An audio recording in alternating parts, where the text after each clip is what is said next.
ilmu pada malam ni, dan Allah izinkan kita untuk bertemu dengan bulan Rajab sekali lagi, dan mudah-mudahan Allah sampaikan kita dengan Ramadan, insya-Allah. Amin amin ya rabbal alamin. Baik muslimin muslimat, mukminin mukminat, ibu-ibu ya ayah dirahmati Allah Subhanahu wa taala sekalian. Suara okey. Suara kan tak tahu, kira keluar lah, cuma tak pernah puas. Jadi insya-Allah, Allahumma salli ala sayyidina Muhammad. Malam ni kita berada pada malam Pak Rajab pun. No, lebih kurang kot no. Rajab tak apa nak sampai Ramadan nanti sampai. Lebih kurang kot Pak Rajab malam ni. Masuk Rajab, Allahumma salli ala sayyidina Muhammad. Nabi SAW akan berdoa sepanjang sehinggalah bertemu dengan Ramadan. Allahumma barik lana fi Rajab wa Sya'ban wa ballighna Ramadan. Ataupun dalam satu lagi lafaz, Allahumma barik lana fi Rajab wa Sya'ban wa ballighna Ramadan. Dua-dua lafaz tu boleh dibaca, dan boleh baca dengan majrur, nah yakni baca dengan Rajabin majrur. Nah, Allahumma barik lana fi Rajabin kan, boleh Allahumma salli ala Muhammad. Ataupun boleh juga dibaca dengan mamnu' minas sarfi, iaitulah baca dengan Rajabah. Allahumma barik lana fi Rajabah wa Sya'ban wa ballighna Ramadan. Kalau orang ngaji bahasa Arab, bila harfun jar kan fi, tapi kenapa jadi Rajabah? Itu dia tanya tu kan. Maknanya baca dengan mamnu' minas sarfi, kan baca Allahumma barik lana fi Rajabah wa Sya'ban wa ballighna Ramadan. Dan ada juga yang mengatakan bila mana kita baca Rajabin, maknanya umum. Allahumma barik lana fi Rajabin wa Sya'ban, maknanya umum, bukan tahun tu saja. Maknanya Rajab, bila masa Rajab tahun lain pun termasuk sekali. Tapi kalau baca Rajabah, khusus untuk Rajab tahun ni, khusus untuk Rajab tahun ni lah kan. Berkati kami dalam bulan Rajab bila Rajab tahun ni. Wa Sya'bana wa ballighna Ramadan, dan sampaikanlah kami dengan Ramadan.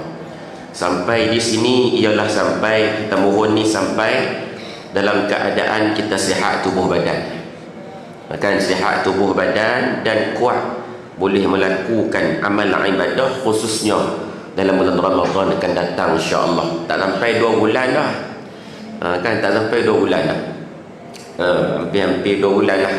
Macam-macam boleh jadi dalam tempoh tu, dan wallahu ta'ala a'lam. Tambah-tambah mutaakhir ni kita duk dengar mati. Nak kata hak mati ni orang yang tak jaga kesihatan, tak juga. Sebab ada orang yang mati tengah berjoging, kan, tengah-tengah jogging mati. Ada yang mati tengah main badminton. Maknanya tak juga, nak kata tak jaga kesihatan pun, kan, sampai masa matilah kita. Kan, sebab musabab tu serahlah kepada Allah Subhanahu wa taala. Tapi mutaakhir ni banyak kita dengar cerita tentang kematian demi kematian. Boleh jadi akan sampai masa dan waktu untuk kita lah. Bila tu tak pasti lagi. Kan, macam baru ni lah tengok ada kematian satu orang imam yang tengah imamkan solat, tiba-tiba meninggal dunia dalam keadaan tu di Masjid Balikpapan, Indonesia. Bukan Masjid Papan kat Masjid Batu. Tampoh tu kampung pertama, tak siap lagi masjid tu, dia buat lain kan, tak siap lagi. Ni Balikpapan, Indonesia. Tengah imamkan solat, tengah-tengah sujud, Allah perintah malaikat cabut nyawa dia. Kita pun tengok Allah Ustaz, dah sonok matilah keadaan macam tu. Dalam sujud pula tu, dalam sembahyang pula tu, tempat yang paling dekat dengan Allah. Tapi bila kita tanya mau kah? Nanti ya Ustaz. Dia seronok tapi tanya mau kan, nanti ya dulu kan. Maknanya takut mati ni kan, takut. Sebab kita tak ada buku tu, kita tak nampak buku hak malaikat dok tulis tu. Mana yang banyak, baik banyak ke, buruk banyak ke. buku ni nanti akan dibuka di hadapan Allah Subhanahu wa taala. La yughadiru saghiratan wala kabiratan illa ahsaha, kata Allah. Tak ada yang terlepas, kecil besar semuanya dicatat oleh malaikat Allah Subhanahu wa taala. Tu yang walaupun kita tengok keadaan tu, Masya Allah, tabarakallah, mati dalam sujud, mati dalam solat, kita rasa cemburu. Sebab mati dengan keadaan yang mulia, tapi kita sendiri pun kalau tanya, kita belum bersedia lagi untuk mati. Sebab dunia ni adalah suatu tempat untuk kita singgah. Maknanya bila singgah tu bukan destinasi lah. Singgah atas dunia ni, tempat untuk kita berjalan dan untuk kita singgah. Sebagaimana yang diceritakan oleh sahabat Nabi SAW, Ibnu Umar, ketika mana Nabi pegang bahu dia, Nabi kata, kun fid dunya ka'annaka gharibun aw 'abiru sabilin, kata Nabi. Hiduplah kamu di atas dunia ni, jadilah kamu di atas dunia ni, kata Nabi SAW, sebagai satu orang musafir ataupun orang asing atas dunia ni. Orang yang musafir ataupun orang asing, kita faham dah musafir tu macam mana, orang asing tu macam mana. Sebab lepas tu, sebab dia dengar Nabi sebut benda ni, dia pesan kepada kita 3 benda Ibnu Umar ni. Pertama, dia kata, Allah sallallahu ala sayyidina Muhammad, manfaatlah, gunalah ketika mana kamu nak buat satu benda pada waktu pagi ni, kamu jangan tunggu waktu petang. Kamu nak sedekah pagi ni, nak masuk dalam tabung RM5 pagi ni, jangan tunggu petang, jangan tunggu malam. Malam lah ustaz, saya bawa banyak sikit. Tak buat RM5 tu dulu. RM1 tak ada dah kot kan, upgrade dah, lama dah RM1 dah. Kan RM5, RM5 tak apalah ustaz, petang nanti kan, malam nanti saya bawa RM50 ustaz. Tak, boh dulu tu. Sebab waktu tempoh antara pagi nak ke petang nak ke malam tu masih lagi jauh, masih banyak jam lagi. Kita duk tangguh dah buat baik pagi ni, takut tak sempat sampai petang dan malam. Buat dulu hak pagi tu. Nak baca Quran satu ayat, baca dulu pagi tu. Belum tentu kita sampai tengah hari, belum tentu sampai petang. Tu kata Ibnu Umar, nak buat baik pagi, jangan tunggu petang.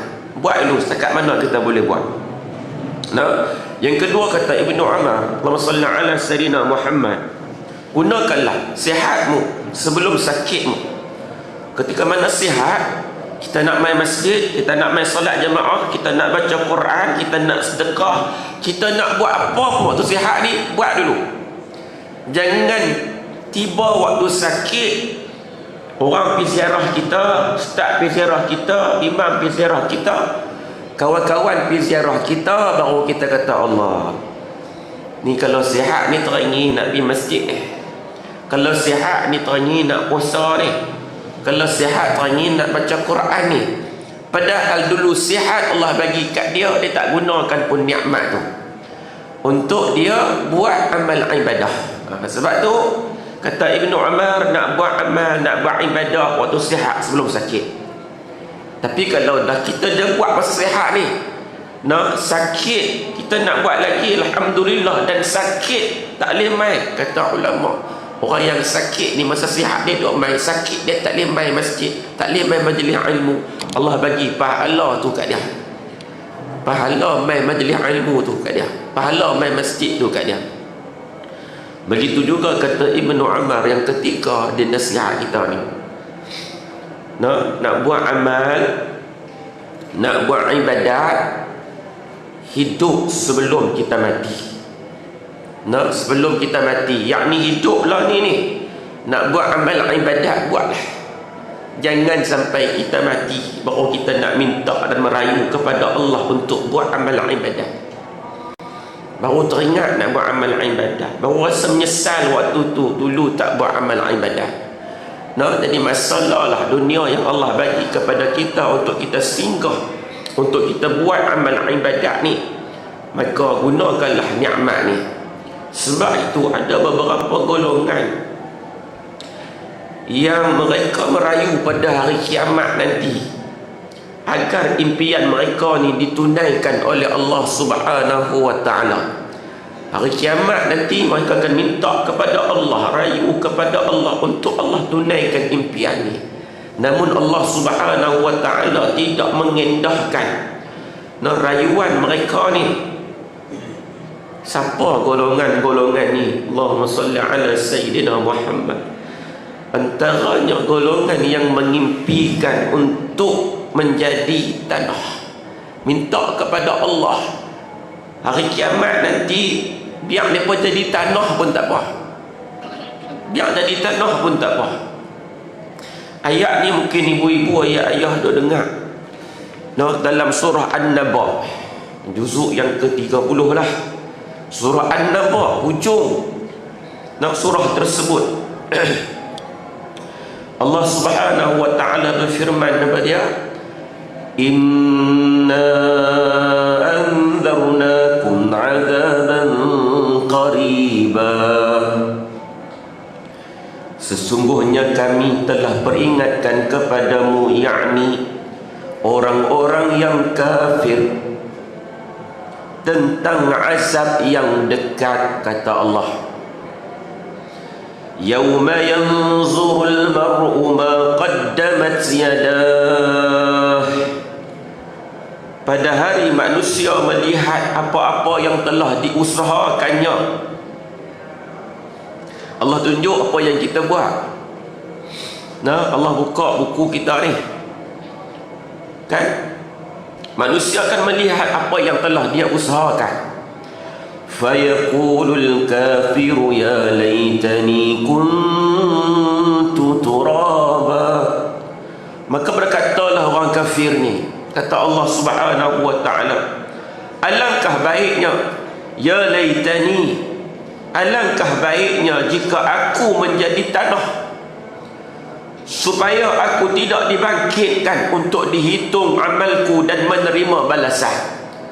Kan dekat hari akhirat nanti, hari kiamat nanti, minta kepada Allah, ya laitani kuntu turaba, alangkah baiknya kalau aku ni menjadi tanah, supaya Allah tak hitung amal yang dibuat olehnya ketika mana dia hidup dulu. Ni golongan hak pertama, kata Allah Subhanahu wa ta'ala.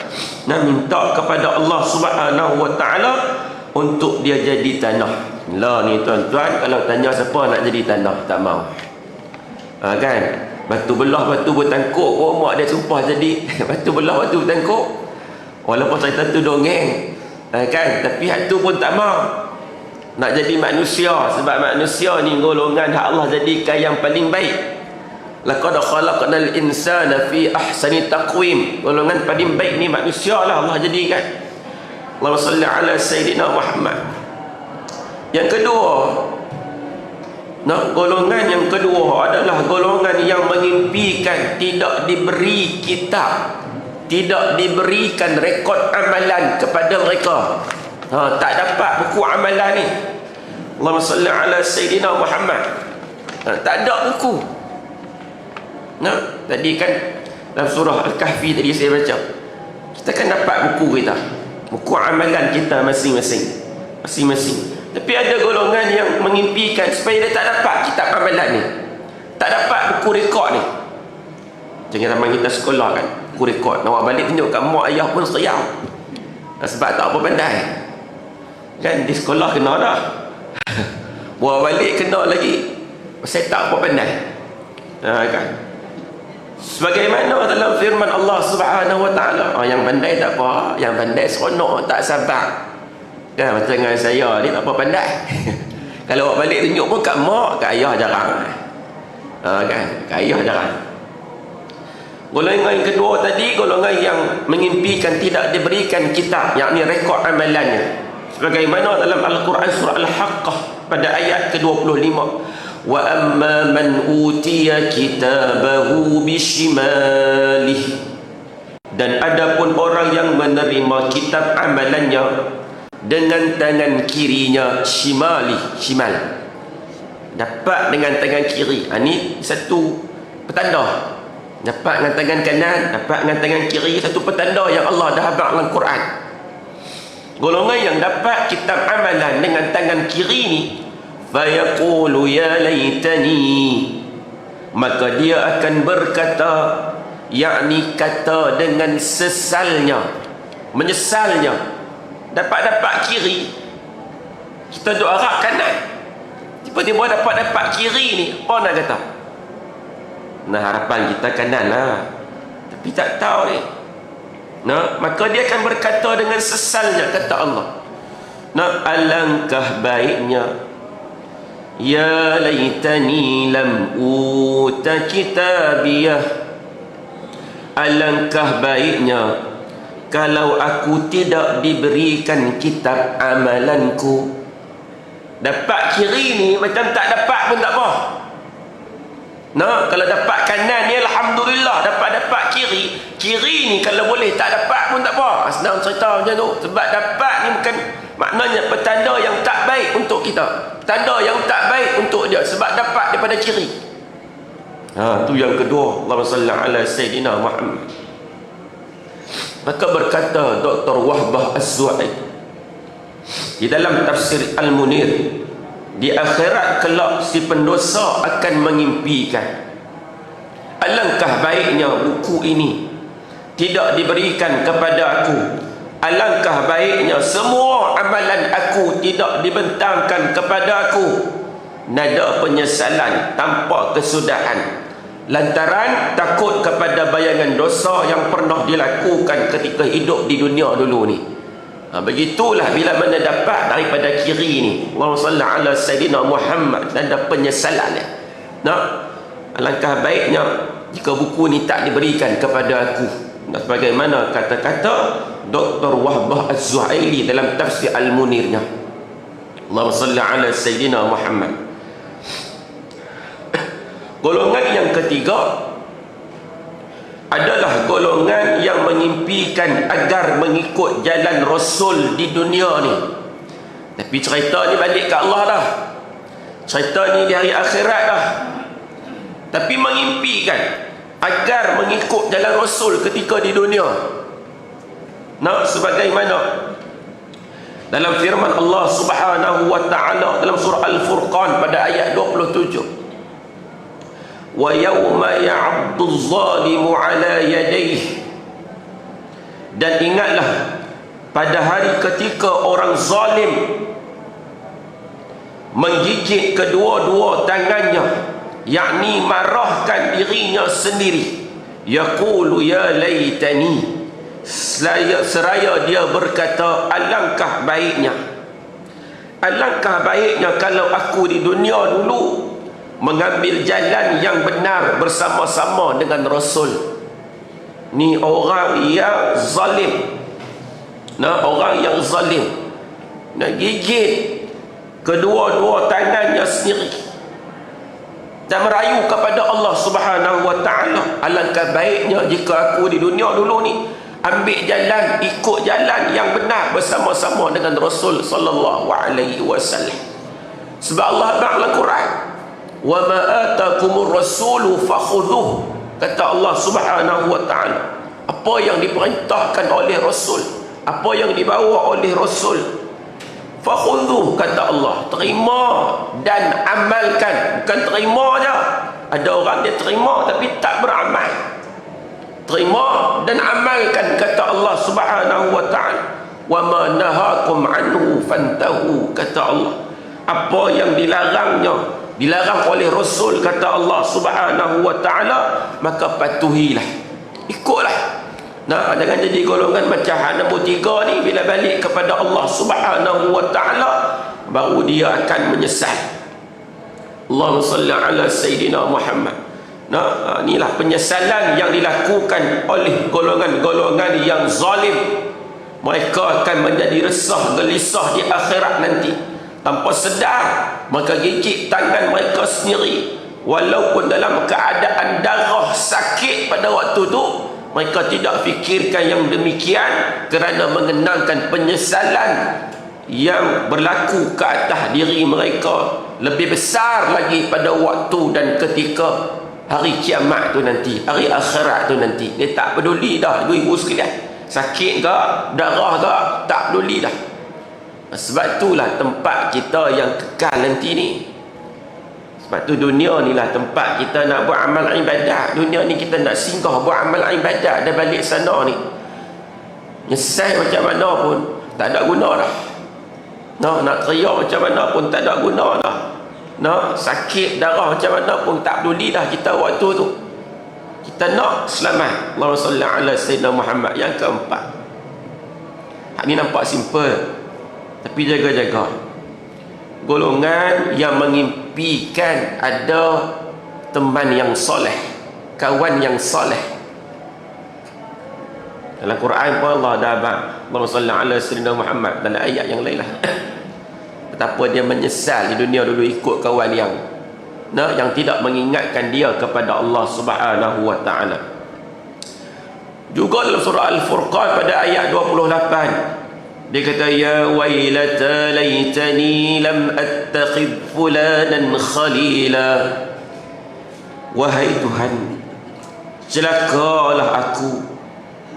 Wahai Tuhan, celakalah aku. Ini ungkapannya. Kalaulah dahulu aku tidak menjadikan si fulan itu sebagai teman akrabku, teman rapatku. Balik ke Allah nanti baru dia sedar, celakalah aku. Kalaulah dulu aku tak jadikan si fulan ni sebagai teman akrab aku, sudah pastilah dia selamat. Tapi tak. Sebab tu Nabi sebutlah hadis, ar-rajulu ala dini khalilihi, kata Nabi. Satu orang tu, kata Nabi sallallahu alaihi wasallam, dia berada di atas agama. Agama dalam hadis ni, din dalam hadis ni apa dia? Cara hidup. Cara hidup. Seseorang tu dia berada di atas agama, yakni cara hidup khalilihi, teman dia, sahabat dia, kawan dia. Nabi kata, fal yanzur ahadukum man yukhalilu.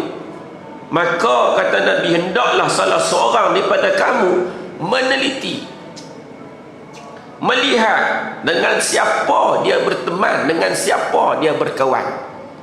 Penting kawan ni. Kita nak jadi soleh, kena kawan lah dengan orang soleh. Nak rajin main masjid, kena rajin kawan lah dengan orang hak main masjid. Tambah-tambah kalau kita baru nak hijrah pula, kena cari kawan yang baik. Kawan hak tolong gerak kita subuh. Telefon berkali-kali, biasa subuh jam terlalu dekat tinggal pun dia buat tak dengar.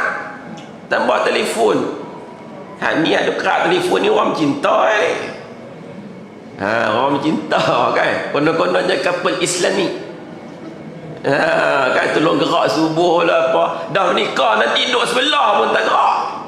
Yang kata gerak, dua-dua tak gerak. Tu lagi dahsyat. Kan. Masa couple dulu kami tolong gerak subuh, tolong telefon gerak. Siapa kalau air tak jaga, kalau air tak jaga kan. Dah kahwin ni lain cerita kan. Cari hak bagus, cari hak baik. Kita nak berubah jadi baik. Kawan tu penting. Kita pun dah besar ke anak-anak kita tu, kawan, cari kawan yang elok sama. Kita dah besar, kita pun kena buat benda tu.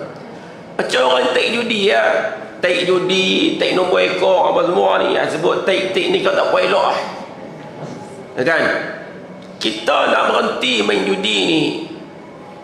Contoh bukan kita main judi, nak abang kata kalau lah jenis take judi ni, bila nak berhenti main judi ni, pertama sekali ni bukan cara agama lah, ni cara kita biasa-biasa kan. Jangan kawan dah dengan orang yang main judi, nak main nombor ekor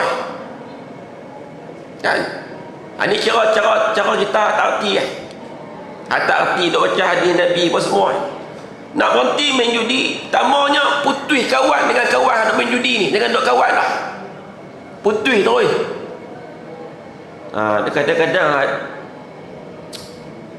duk ambil ais lah, kat air batu tu tak apa. Ais kadang-kadang duduk dalam tu elok dah, keluar balik main pun bagus dah, duduk tak lama jadi pula masuk dalam pula dah. Pasal apa? Bila balik main ni kawan duk main mula-mula dia bagi ya. Biasa macam kita ya berhenti serokok ni, waktu tu kawan nak suruh rokok kat kita kan, pasal kita tengah duk isap dulu ni pekat sembunyi semua pokok-pokok tak bagi kat kita berhenti ni dan bawa keluar mau siap lawa kita berhenti dah kita meleleh yang liang tengok pasal kawan nak rokok kan, rokok ni ada hukum makruh ada hukum haram kan. Kalau kita kata membazir rokok tu membazir makruh tapi rokok ni sebab kesihatan jadi haram saya mengaji dulu pun macam tu kata ustaz dia, tapi lagi dahsyat dia abang kalau orang tu mati sebab rokok sepanjang tempoh ada hisap tu haram. Kata ustaz dia kan, saya pun ingat lupa nama ustaz tu, Ustaz Hakim. Tapi elok dia abang mati mati tadi pasal pasal apa rokok dia sebab rokok mati tu kira haram panjang dia hisap rokok lagi dahsyat tu. Tapi hukum mudah dia macam itulah tadi ya. Kalau sebab mazir ustaz makruh, tapi kalau sebab kesihatan dia terjejah nak terganggu dan sebagainya haram dia hisap rokok tu haram. Allahumma salli ala sayyidina Muhammad. Jangan kawan dah orang ada main judi apa semua ni, ada tikam nombor apa semua ni. Kemudian ustaz, saya duduk kat tempat saya, taman saya tu ada kedai dia tu, pindah luar tu tak ada kedai judi tu. Kalau tidak lalu tu rasa nak patah balik, dia tak boleh meleleh yang dia tu secara tak erti tu kan. Maknanya persekitaran tu membantu kita. Tuhan Nabi abanglah hadis tadi tu Nabi abanglah hadis tadi, seseorang berada di atas agama yakni cara hidup sahabatnya. Tengok dengan siapa kita bersahabat, dengan siapa kita berkawan, kata Nabi sallallahu alaihi wasallam, sebab dia ni boleh bantu kita dan dia juga boleh menarik kita ke tempat yang tidak elok. Tu Nabi sallallahu alaihi wasallam abang dalam hadis dan Allah cerita dalam Quran lagi. Ni antara golongan yang menyesallah di akhirat nanti. Allahumma salli ala sayyidina Muhammad. Tuan-tuan muslimin muslimat, mukminin mukminat dirahmati Allah Subhanahu wa taala sekalian. Insya-Allah malam ni sambung balik tuan-tuan. Sekat mana kita boleh ada biasa suara kuat. Tiba-tiba suara tak mau keluar. Allahu akbar. Seksa. Kau surat berapa? 79. Ha?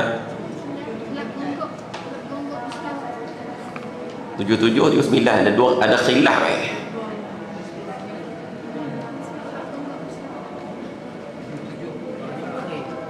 Oh tak habis lagi 77 tak habis lagi tak habis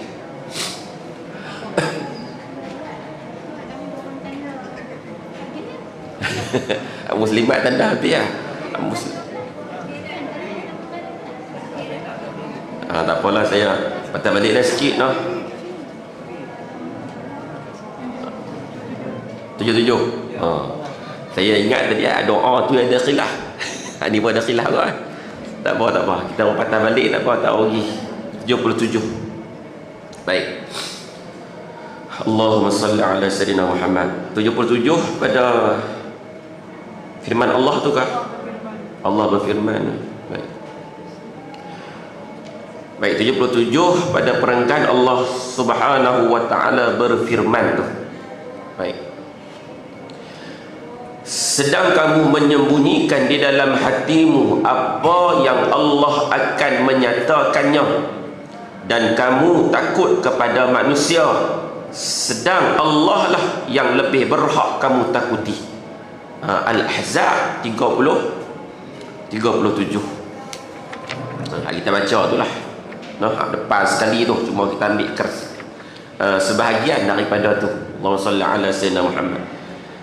Kamu ni siapa?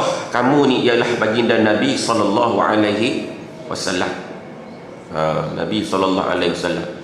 Apa yang disembunyikan oleh Rasulullah sallallahu alaihi wasallam adalah maklumat yang baginda terima daripada Jibril alaihi salam, bahawa baginda akan diperintahkan berkahwin dengan Zainab selepas Zaid menceraikannya.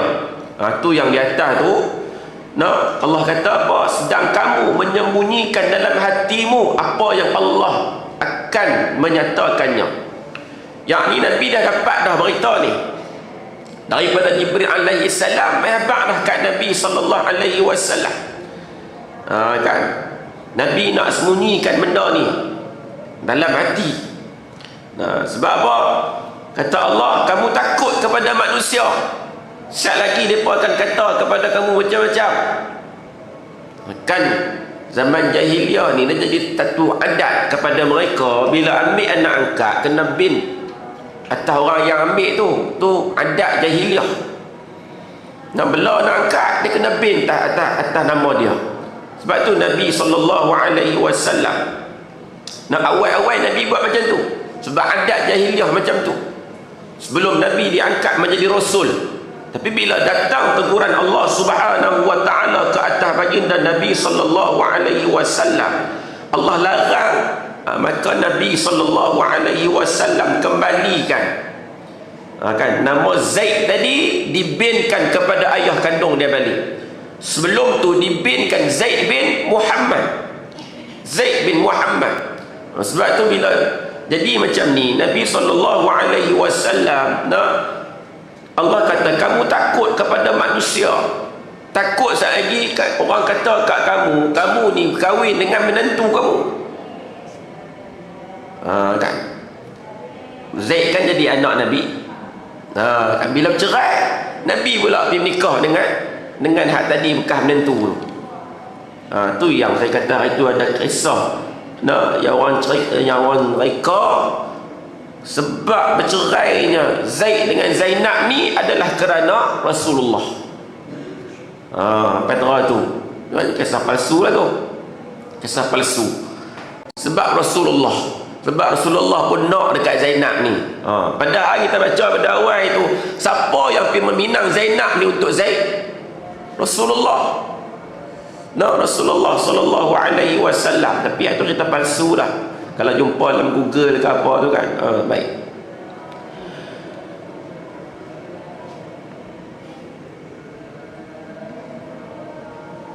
Rasulullah sallallahu alaihi wasallam bimbang akan menerima tuhmahan dari musuh-musuh Islam. Mereka akan menghina dan mengutuk Rasulullah sallallahu alaihi wasallam dengan berkata, Muhammad sanggup berkahwin dengan menantu sendiri. Itu yang Nabi sallallahu alaihi wasallam takut tu. Nanti mereka akan kata Nabi ni sanggup kahwin dengan menantu dia. Nak cerai dia pula, nak kahwin dengan menantu dia. Sebenarnya Zainab bukanlah menantu Nabi. Dia isteri kepada anak angkat Nabi. Dia bukan isteri kepada anak kandung Nabi sallallahu alaihi wasallam. Kan? Bukan anak kandung Nabi. Zaid ni anak angkat. Kan, cuma awal tu mengikut adat jahiliah, Nabi letaklah Zaid bin Muhammad. Walaupun letak, dia takkan mengubah. Tu yang itu kita bincang, mahram ni dia berlaku dengan 3 keadaan, 3 perkara kan. Bulan lepas lah kalau tak silap. Pertama dengan nasab. Macam ni, pergi letak. Walaupun pergi letak bin. Saya cerita kat ibu-ibu yang dulu lah, mak nakkan saya sendiri, pergi dia ubah bin pun dia tak mengubah. Bukan bila mana ubah binnya kita boleh nasabkan terus dia ni layak terima pusaka apa semua. Dah dia tak boleh. Sebab tu tak jadi. Yang kedua dengan susuan. Yang ketiga dengan musyawarah ataupun dengan perkahwinan. 3 benda ni ya. Boleh terjadinya mahram. Setakat bila ubah bin, lepas tu lagi Mai adik-beradik bawah ni tak tahu. Kalau tahu tak apa, tak tahu pula. Mai kat ayah dulu yang pergi tukar bin tu. Padahal ni anak angkat dia pergi bin dia pula. Kena pula bin ni pula anak sulung. Hal lain semua tak keluar mai. Hal lain semua tak keluar mai. Maknanya adik-adik bawah ni tak tahu kata hak abang ni, hak kak ni adalah anak angkat. Sebab bin pergi ubah dah. Mai nanti bila meninggal mak ayah kat ataupun meninggal ayah ni, mak meninggal dah kat, tak ada orang nak cerita. Hidup bahagi pula secara faraid dan sebagainya. Sebab dia ingat anak kandung. Tu kesan jangka masa panjang. Tu tak kira lagi hubungan dia beradik apa semua ni. Akan jadi masalah. Sebab itulah Islam larang. Sebab tu Islam larang. Sebab tu Nabi larang. Sebab tu Allah larang. Allahumma salli ala sayyidina Muhammad. Akhirnya dengan kehendak Allah Subhanahu wa ta'ala, Zaid pun menceraikan Zainab.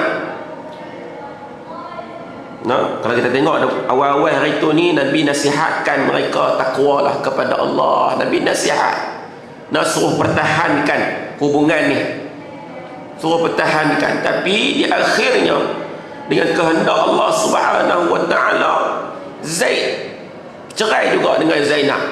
Tak ada jodoh mereka berdua ni. Krisis rumah tangga mereka yang tidak dapat diselamatkan lagi. Setelah penceraian itu berlaku, Allah mengahwinkan Nabi dengan Zainab melalui arahan wahyu yang diturunkan dari langit. Kan? Bila dah cerai, Allahumma salli ala sayyidina Muhammad, Allah mengahwinkan ni makna Allah perintahkan Nabi SAW berkahwin dengan Zainab melalui wahyu yang diturunkanlah kepada Nabi SAW. Kemudian Allah mengharamkan meletakkan bin atau binti kepada anak angkat. Boleh tengok dalam firman Allah surah Al-Ahzab juga kita baca ni. Cuma dia di awal. Di awal, iaitu pada ayat yang kelima.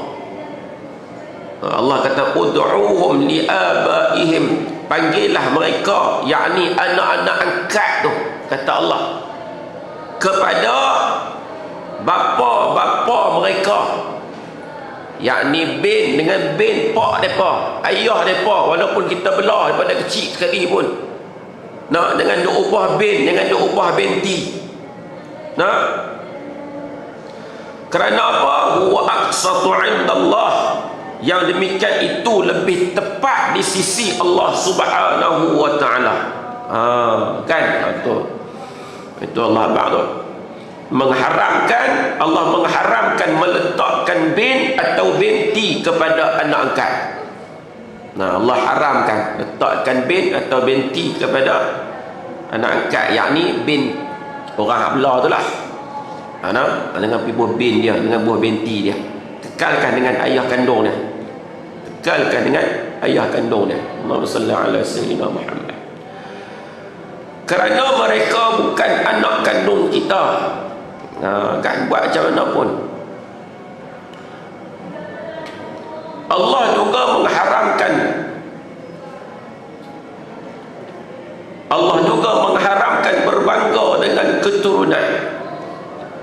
Allah membenarkan seorang lelaki berkahwin dengan bekas isteri kepada anak angkatnya. Begitu juga seorang perempuan boleh berkahwin dengan bekas suami kepada anak angkatnya. Cerita mudah je ni, anak angkat tak masalah macam mana pun. Bekas isteri ke, bekas suami ke, dia bukan anak kandung, dia anak angkat. Kalau cerai boleh je, nikah tak ada masalah. Hak masalah tu anak kandung. Anak kandung kan tu masalah. Hak ni anak angkat tak ada masalah. Cuma biasalah orang-orang yang tidak suka kepada Nabi SAW, mereka akan gunakan cara ni lah untuk memburukkan Nabi SAW. Tambah-tambah lagi pula waktu tu menjadi adat bagi kaum jahiliah ni, bila belah je anak angkat, mereka akan binkan kepada bin mereka, binti mereka. Nak katakan mereka ni tidak beragama Islam, tapi bila datangnya Islam, kena ikutlah Islam. Allah abang macam tu, kena ikutlah macam tu. Nah, macam kita lah, kita orang Islam, maka kena ikutlah hukum hakam Islam, kena ikutlah Quran, kena ikutlah hadis Nabi SAW. Jangan dok ikut hak lain. Walaupun hari ni ada cabaran dan ujian untuk kita, nah, kita nak beramal dengan agama kita hari ni pun orang bukan Islam yang lebih-lebih lagi. Mereka pula dah tolong nak corakkan untuk kita mana hak elok, mana hak tak elok. Dan sebab tu Nabi sebut dalam hadis Nabi SAW berkaitan dengan satu golongan yang Nabi sebut, iaitulah golongan Al-Ruwaibidah. Ruwaibidah, golongan ni Nabi sebut. Bila dengar hadis ni, ibu-ibu ya ayah dirahmati Allah Subhanahu wa taala sekalian, cuba fikir tengok Nabi sebut ni, keluar ke tak keluar lagi golongan ni. Saya baca sikit hadis ni. Allahumma salli ala Sayyidina Muhammad. Nabi sallallahu alaihi wasallam bersabda, sayati 'ala nasi sanawatun qadda'atun, kata Nabi, akan datang, tak berlaku zaman Nabi, tak berlaku. Macam tuan-tuan dengar satu hadis yang lain, Nabi kata, la yudrikni zamanun aw la tudriku zaman. Ya Allah, jangan kau temukan aku dengan satu zaman, dan mereka ni sahabat-sahabat aku dengan satu zaman. Nabi kata, wahai Allah, jangan kau temukan aku dan sahabat-sahabat aku ni dengan satu zaman, kata Nabi. Zaman apa ibu-ibu ya ayah sekalian? Allah tak temukan Nabi, tak temukan sahabat dengan zaman ni, tapi boleh jadi Allah temukan kita dengan zaman ni. Zaman di mana, kata Nabi, yang pertama, orang tidak mengikuti alim ulama, kata Nabi. Orang tak ikut alim ulama, dia nak suruh alim ulama ni ikut dia. Sebab tu orang ni, orang alim nak kuliah, tok ustaz nak kuliah, hak duk bagi pelepasan layak tak layak ni tuan-tuan, orang awam, netizen. Ustaz ni boleh kuliah, ustaz ni tak boleh, keras sangat. Ustaz ni ustaz ni politik, dia tak boleh, kau tu pula. Sepatutnya yang ada autoriti lah yang meluluskan boleh tak boleh ni, ilmuwan agama, mufti ke apa, sepatutnya yang tu lah.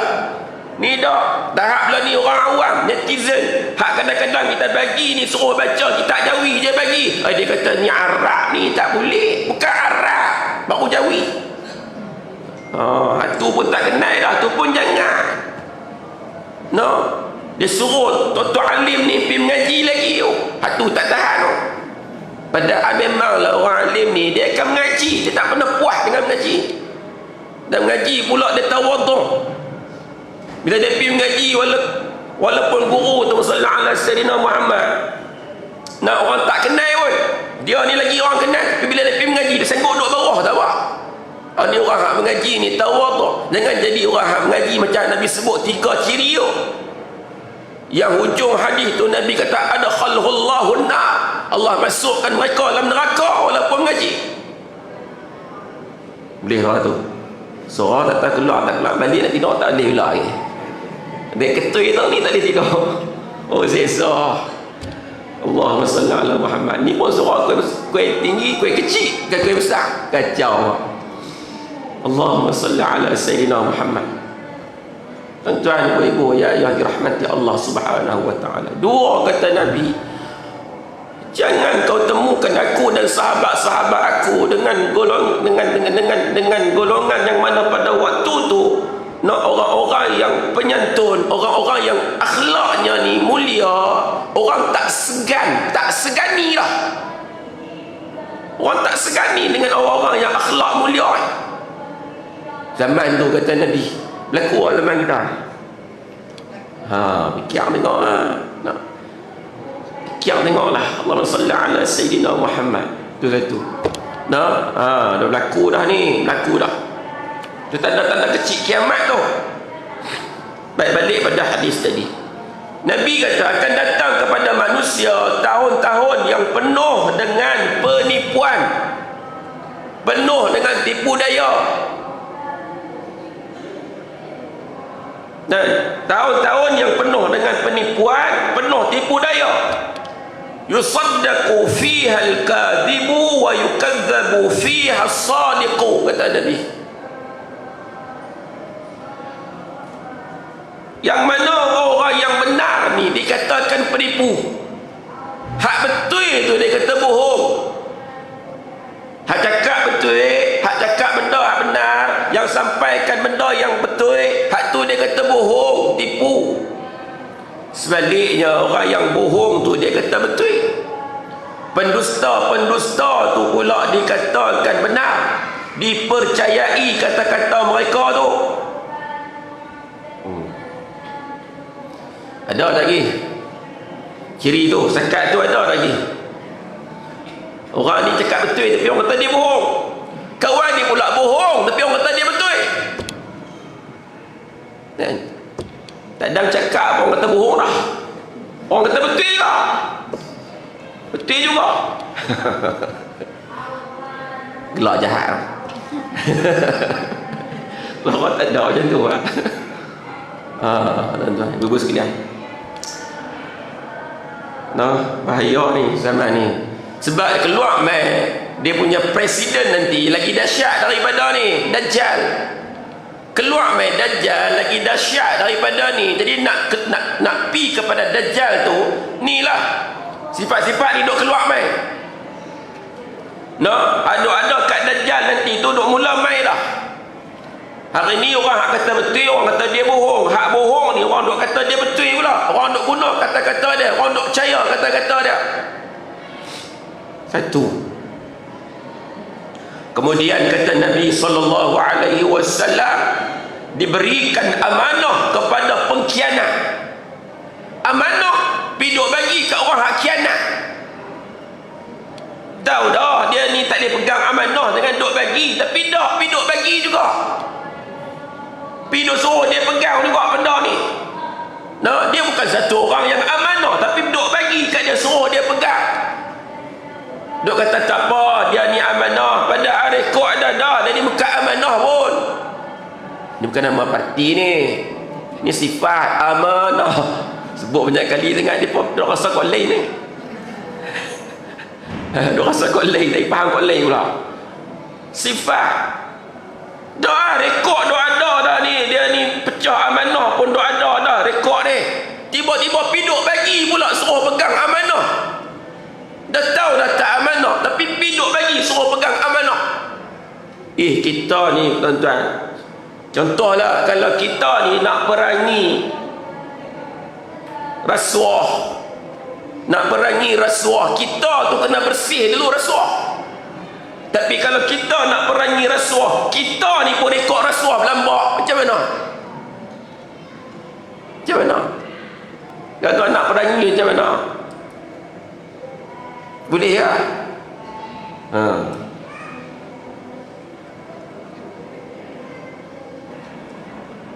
Kemudian kata Nabi SAW,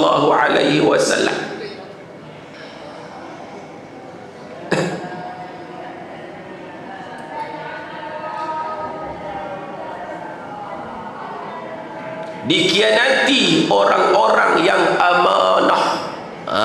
Tu. Kemudian dikhianati orang-orang yang amanah. Ni hak amanah betul-betul ni, khianat pula dekat mereka ni.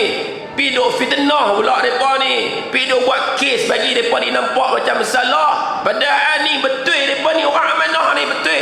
Orang yang takut ni hukum hakam Islam, orang ni tak berani ambil hak orang, tapi pasal tak suka piduk buat cerita, piduk fitnah mereka ni, nak piduk reka-reka tuan-tuan, tak pasal-pasal kena tidur lokal. Orang biasa buat salah ni tengah malam main cari, dikhianati orang yang amanah, hak betul-betul amanah ni mereka buat macam-macam nak bagi nampak khianat, padahal inilah orang yang amanah.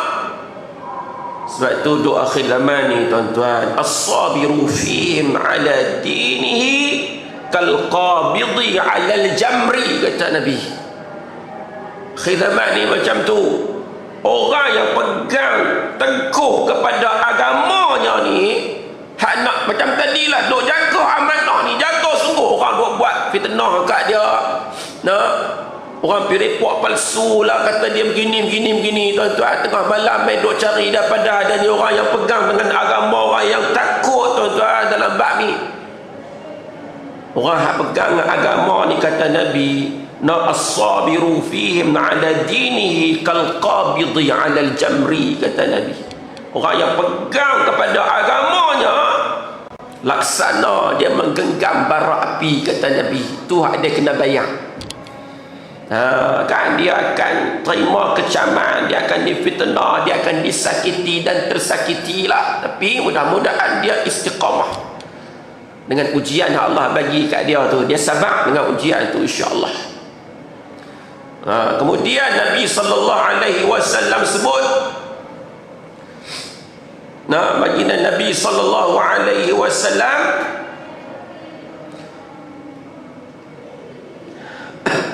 Nabi kata apa?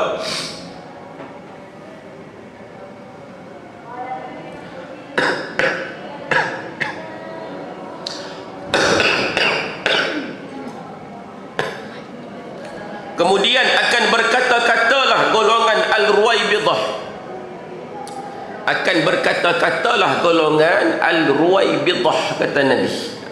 Keluar Ruwaibidah tu, terus sahabat tanya, siapakah golongan Ruwaibidah tu ya Rasulullah? Nabi sebut ciri-ciri awal tadi. Nabi kata Nabi kata akan keluarlah, akan berkata-katalah golongan Ruwaibidah ni. Sahabat tanya, siapakah golongan Ruwaibidah tu ya Rasulullah? Nabi kata, orang yang bodoh lagi fasik, berbicara atau mengurus berkaitan perkara-perkara umum yang besar. Secara ringkas dia nak bagi faham. Allahumma salli ala Sayyidina Muhammad. Ruwaibidah ni adalah golongan yang tidak memahami Islam secara mendalam. Kerti sangat pun bab agama ni. Tu yang rosak tadi tu, ada awal tu. Pergi bagi benda yang amanah kepada yang bukan amanah. Dia jadi kelang kabut habis. Secara mudahnya, golongan yang tidak memahami Islam secara mendalam tetapi ingin bercakap dan menguruskan umat Islam. Tak reti sangat pun, tapi buat reti. Macam baru ni lah Ashabul Kahfi, kecoh habis kan. Ashabul Kahfi bagus lah juga. Bila jadi macam tu bakat buka balik kan. Ibu-ibu ayah pun duk baca surah Al-Kahfi lama dah. Jadi macam tu bakat terasa lah nak tengok balik kan. Allahumma salli ala Sayyidina Muhammad. Mereka ni, golongan ni tidak memahami Islam secara mendalam tetapi ingin bercakap dan menguruskan hal umat Islam. Jadi hadis di atas merupakan perkabaran dan peringatan daripada Rasulullah sallallahu alaihi wasallam kepada seluruh umat baginda mengenai perihal umat akhir zaman ni. Ataupun juga disebut Ruwaibidah ni golongan yang menginginkan dunia. Tu yang jadi macam tu, dia putar belit habis benda-benda hukum hakam ni. Sebab dalam hati ni masih duk terengin dengan dunia dan akhirnya mereka tenggelam dengan dunia tu. Sebab tu jadi macam tu. Allahumma salli ala Sayyidina Muhammad. Tuan-tuan muslimin, muslimat, mukminin, mukminat. Saya ingat Ustaz Jeffrey pun pernah kena kecam baru-baru ni. Isu Allahumma salli ala Sayyidina Muhammad, ucapan hari Christmas kan? Isu ucapan hari Christmas, kita bercakap atas hukum hakam orang Islam, bercakap tentang agama kita Islam, yang mana tak sepatutnya orang ke Islam masuk komen di bawah tu dengan kecaman dan sebagainya, kata-kata kesat dan keji dan sebagainya. Macam baru ni Ustaz Azhar Idrus buat keluar satu hukum berkaitan dengan teddy bear.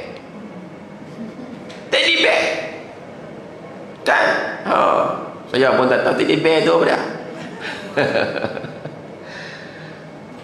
Pakat keluar dalam surat khabar Cina lah, apa benda lah, keluar macam-macam. Duk kata balik, ni hukum yang Ustaz Azhar buat keluar ni hukum bagi orang Islam, untuk orang Islam, untuk agama Islam, hak kita punya.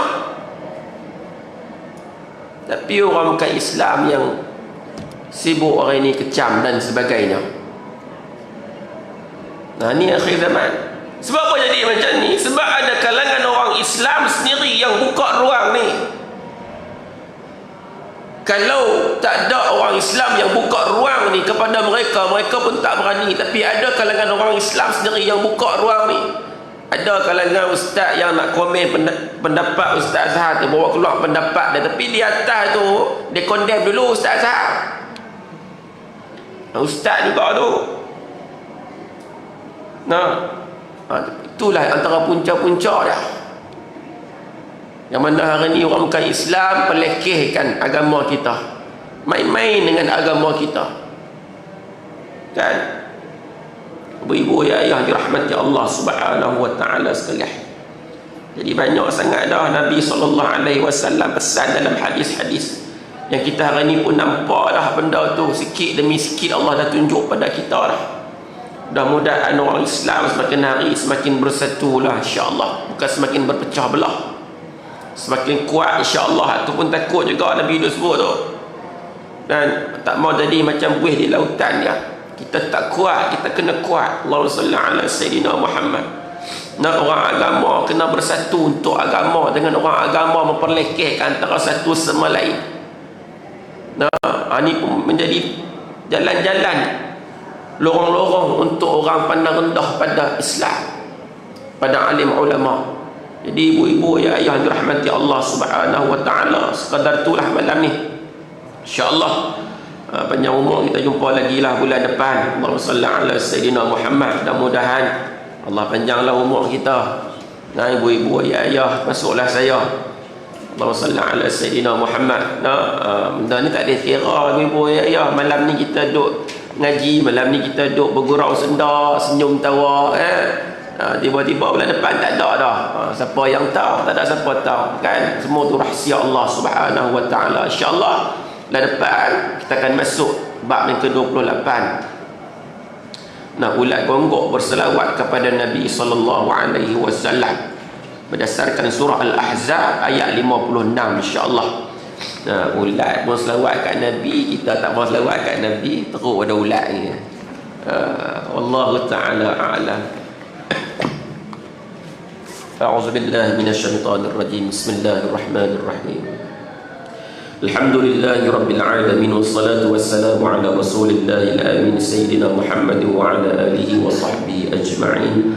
Allahumma faqihna fid din wa 'allimna ta'wil wahdina as-siratal mustaqim minan nabiyyin was-siddiqin wasyuhada'i was-salihin wa hasuna ulaika rafiqa ya arhamar rahimin. Allahumma ij'alna min ahli al-ibadah wa la taj'alna min ahli al-ma'siyah. اللهم بارك لنا في رجب وشعبان وبلغنا رمضان وبلغنا رمضان وبلغنا رمضان وصلى الله على سيدنا محمد وعلى آله وصحبه وبارك وسلم والحمد لله رب العالمين. تقبل الله منا ومنكم تقبل يا كريم. السلام عليكم ورحمة الله وبركاته.